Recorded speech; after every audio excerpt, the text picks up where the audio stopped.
du Père et du Fils et du Saint-Esprit. Amen. Que la grâce de notre Seigneur Jésus-Christ soit toujours avec vous.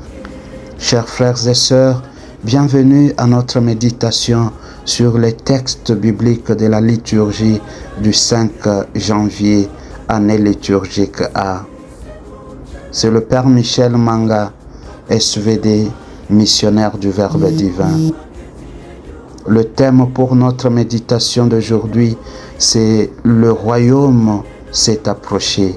Le royaume s'est approché. Nous sommes encore baignés par la lumière de Noël et de l'Épiphanie. Après la crèche et la visite des mages, l'Église nous montre aujourd'hui Jésus entrant en mission. Ce n'est plus seulement l'enfant contemplé, mais le Fils envoyé, la lumière qui se met en marche dans les ténèbres. En effet, Jésus commence sa mission en Galilée, région méprisée. L'évangéliste Matthieu cite le prophète Isaïe. Le peuple qui habitait dans les ténèbres a vu une grande lumière. Ce choix n'est pas anodin. Dieu ne commence pas son œuvre de salut au centre du pouvoir religieux, mais à la périphérie, auprès des pauvres, des malades, des exclus. En outre, le premier message de Jésus est simple et radical. Convertissez-vous, car le royaume des cieux est tout proche.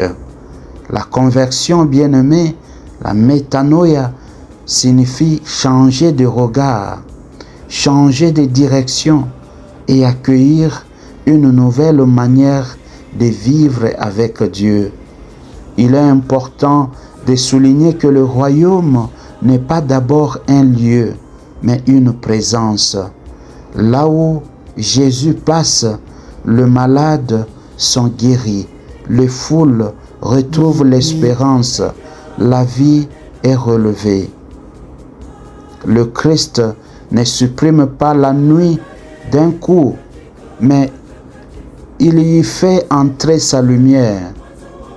La maturité spirituelle a besoin de la patience et de la persévérance.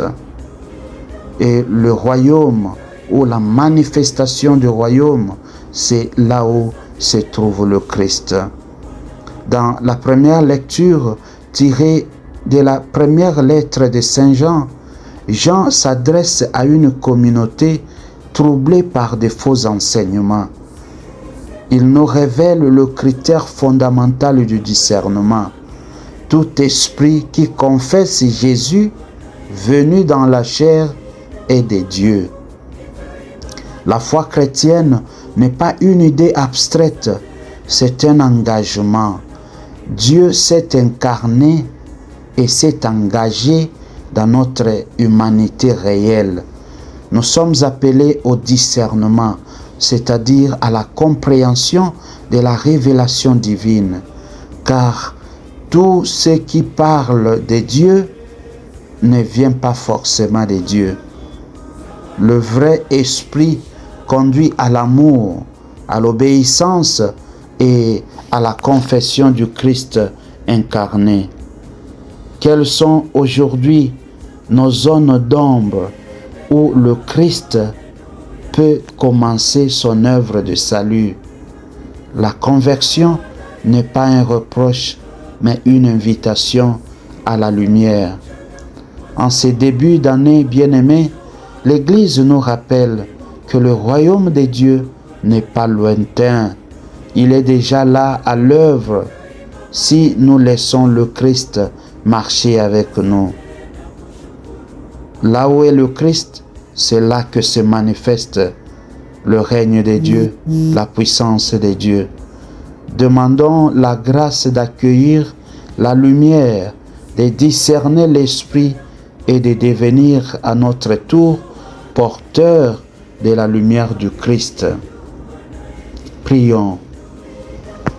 Seigneur Jésus, lumière du monde, toi qui as commencé ton ministère en proclamant que le royaume de Dieu est tout proche, Fais-nous entendre ton appel à la conversion et à la vie nouvelle. Tu as quitté Nazareth pour habiter Capharnaüm, et par ta lumière, tu as irradié les ténèbres du monde, libérant le cœur fatigué et guérissant les souffrances du corps et de l'esprit.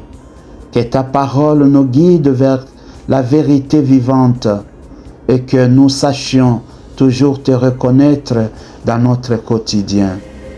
Esprit de vérité qui habite en ceux qui aiment Dieu, donne-nous de discerner les inspirations qui viennent de toi. Apprends-nous à rester en communion avec le Christ en gardant ses commandements et en aimant les autres comme il nous l'a enseigné. Que devant la lumière du Verbe et l'Esprit de grâce, se dissipent les ténèbres du péché et la nuit de l'incroyance, et que le cœur de Jésus vive dans le cœur de tous les hommes. Amen.